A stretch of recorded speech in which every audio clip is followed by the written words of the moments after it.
In this video tutorial, you'll learn how to add OTP-based two-factor authentication in WordPress.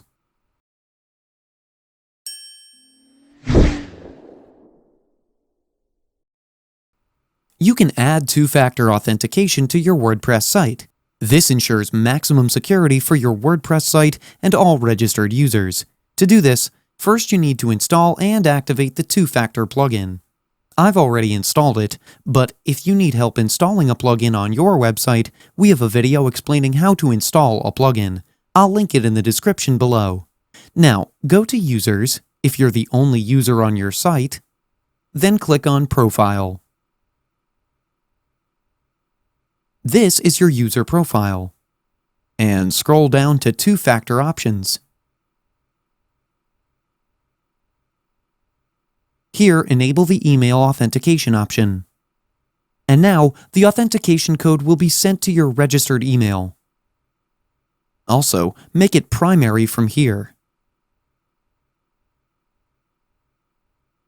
Then click on Update Profile.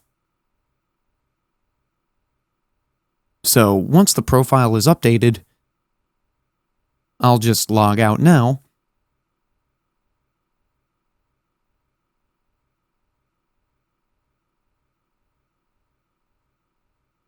And now when I try to log in, I have to enter an additional authentication code that was sent to my registered email.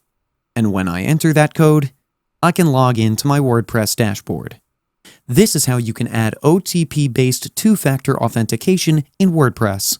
That's it for today's video. If you have any questions or comments, please leave them in the comment section below.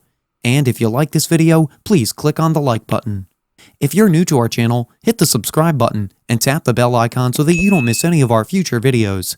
Thanks for watching. We'll see you with the next one.